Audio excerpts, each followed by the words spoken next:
All right, everybody, so we're going to show you what we do and how we fertilize with the drip line system we have installed. First, you need to find out what flow disc you're going to need, which are these little bitty plastic rings. They got a white, a red, and a black one.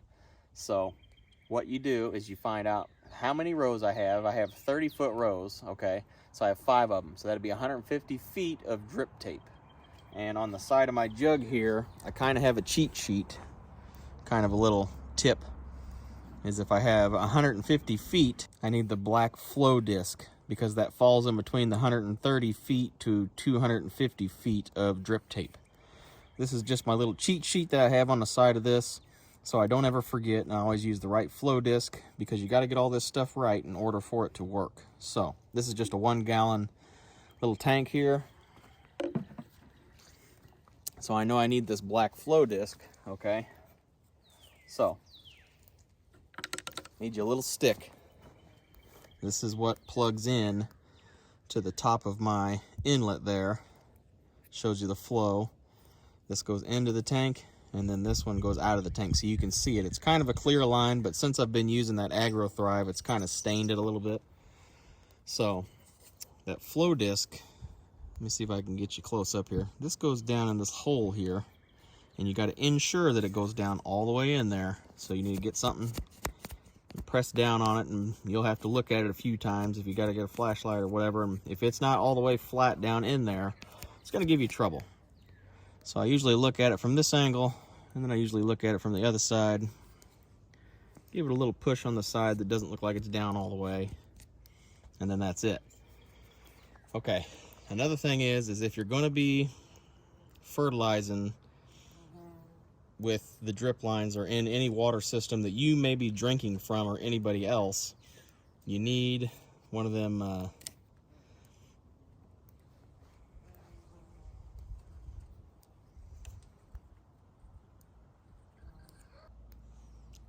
I can't think of the name of it right now, but you need, it's like a brass fitting.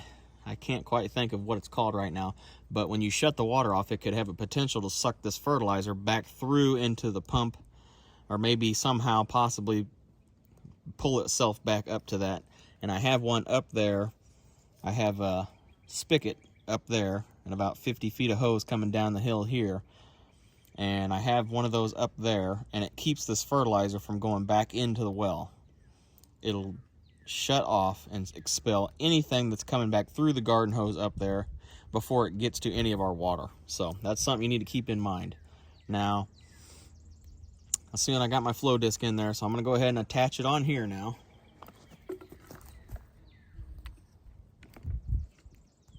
Okay. Now we got this on here pretty snug. Next thing we're going to do is we're going to attach our drip system back up to this. You got to be careful attaching these plastic threads to plastic threads here. Just going to snug it up. Okay, now what is this thing here?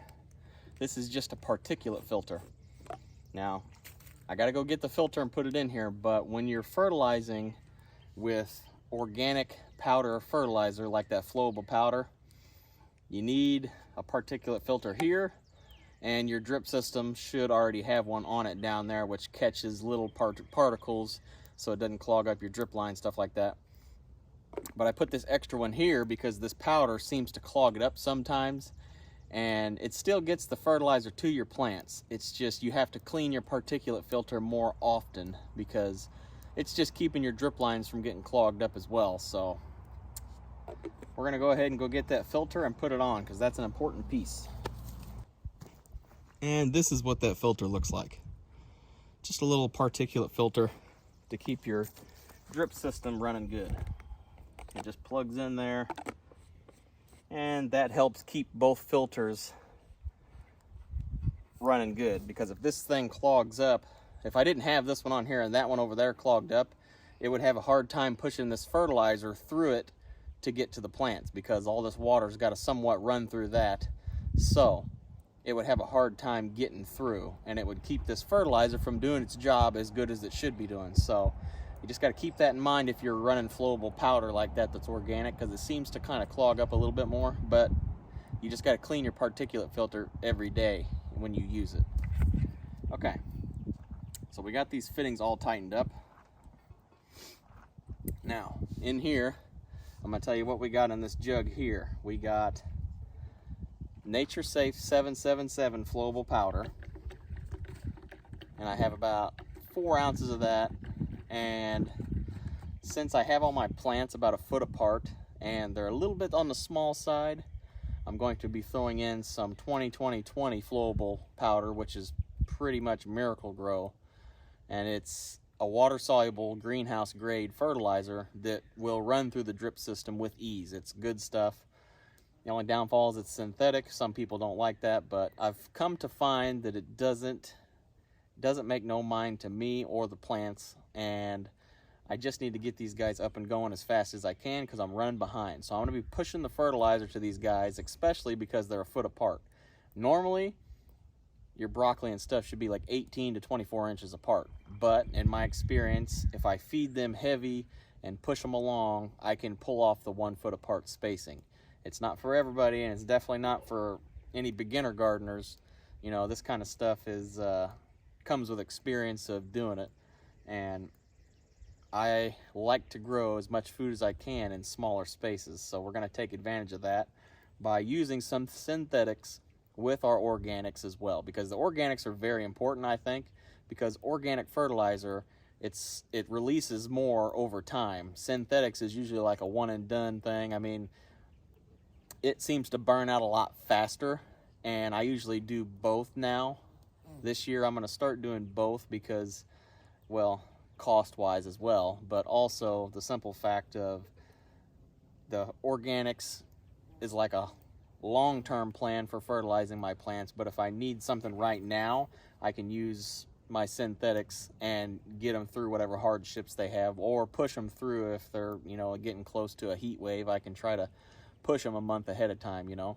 So we're going to go ahead and okay, and I also have the micro boost in here. Since my plants are a foot apart, I did about 6 to 8 ounces in here this time. I doubled it for my normal feeding rate, and then I did the Agro Thrive General Purpose, the 332, and that has the microbes already in it. That's a good organic fertilizer for this as well.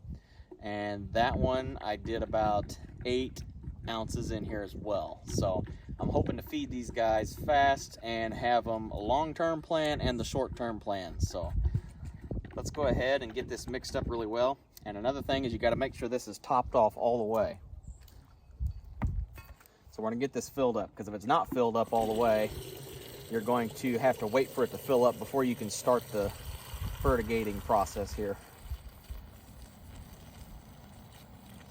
All right, that's pretty close.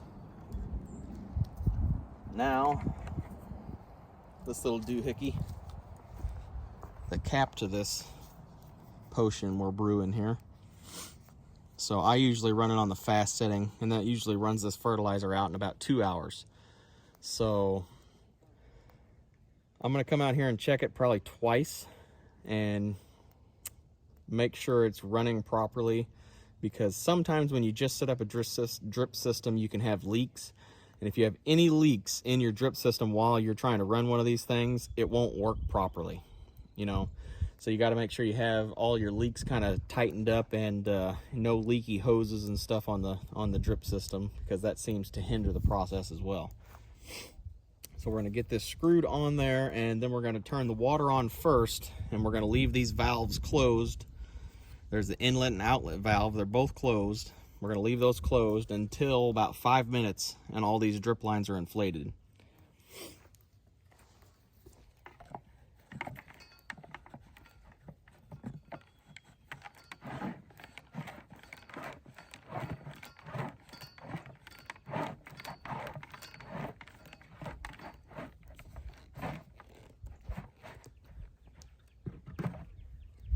Okay, so just make sure these are closed, make sure your cap's on good, and you're just going to turn your drip system on. And while I'm waiting for it to air up, I'm going to go walk around and make sure there's no leaks and stuff like that, and then we'll come back and turn this on and see if she pumps the fertilizer to them.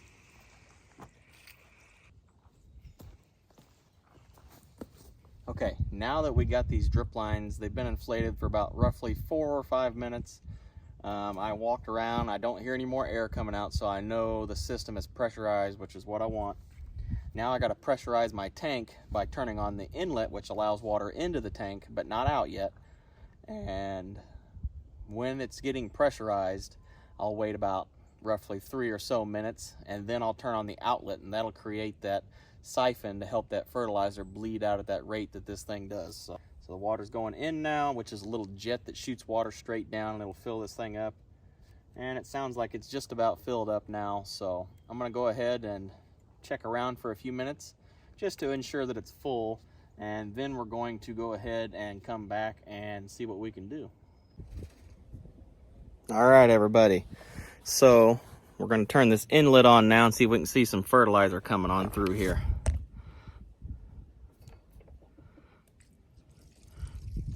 Hopefully you can see that, but I can see it bubbling through. Yeah, it looks like it's coming through nice and fast there. That's what I want. Seems like it's doing a pretty good job. Now it's a solid line of the fertilizer through the clear line. I know it's going through because I can see it bubbling through. So we're good to go now. All right, so we'll just take you kind of through and show you what we're working with here. As you can see, the benefit to having these on and off valves right here is when I'm using this fertilizing system, I can just turn the number of fertilizer that I want on, then turn the number of rows that I want to fertilize on. And like I don't have nothing planted in the other rows here, I can turn them off and not fertilize as well. Got a little bit of a leak there, so hopefully that don't cause any problems. All right, now we know that's working. About an hour and a half to 2 hours later, I'll cut it off.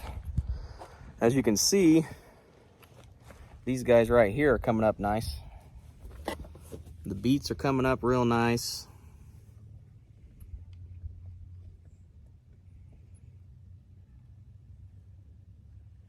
And the Swiss chard came up real nice as well.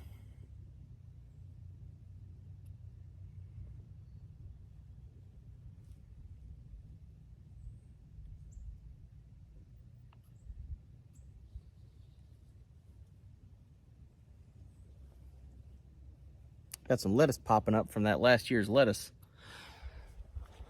So, these are the tatsoi greens that we did.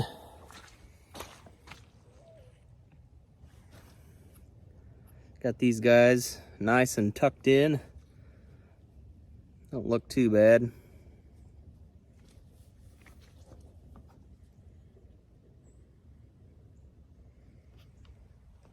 Not too bad. I think it looks pretty good. Oh, the spinach is nice and green. I can't wait till this fills up. It's going to look beautiful. And the carrots. As you can see, nice and big true leaves on. Everything's working out pretty good. Let's go ahead and see what else we can do. Let's see what else we got going on over here in the onions. And these onions are getting huge. If you can tell,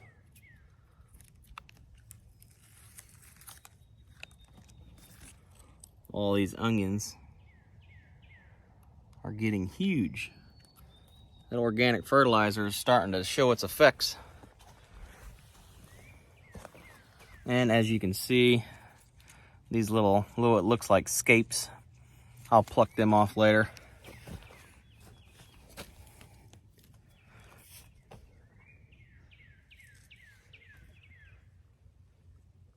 Beautiful. All right, now let's go check out the greenhouse and see how all the tomato plants are doing. Well, first check out this spinach. Spinach is beautiful. Like, I am so ecstatic with how these raised beds are doing. I think it's like a beautiful picture just looking at it like this, guys. Just nice, beautiful circle with these beautiful rows of the spinach.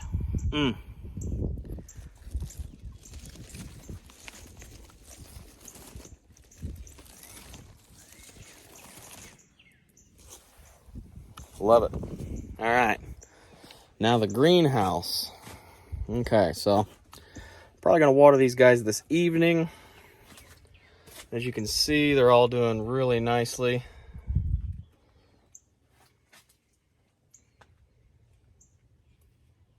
It was about 90 degrees this morning in here, so I had to open up this back wall. But as you can see, these nursery pots, these roots are growing right through them, which is crazy. If the humidity was up in here inside the greenhouse, they would be growing out a lot more than that, because the humidity is the moisture in this air inside this greenhouse. And I got this meter here, and when the moisture is about 70 something percent in here, these roots like poke out a lot more, and they are a lot more pronounced. They're kind of burnt off right now because of the weathers and the heat in here and not as much moisture, so they kind of got burnt back a little bit. But as you can see, these roots can grow through these pots, so they should not be an issue. I mean, I'll check them out whenever I plant them again, but so far I haven't seen any issues with them. Yeah, definitely need to water some of these guys. But this is about the leftover transplants we got here to be potted up. Quite a few, considering I almost got 300 of them potted up now. I'd say these guys are doing pretty good.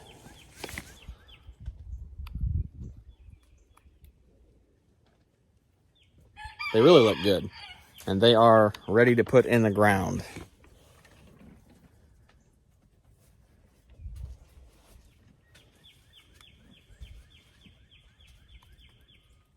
All right, everybody, so this is Not a Pro Gardener here. I hope you enjoyed this video. If you liked the video, like the video. That helps out with the YouTube algorithm and helps get me out there a little bit more, and we appreciate all the help we can get. This is Not a Pro Gardener here. Don't forget to like, share, subscribe, and I'll see you next time out here in the garden.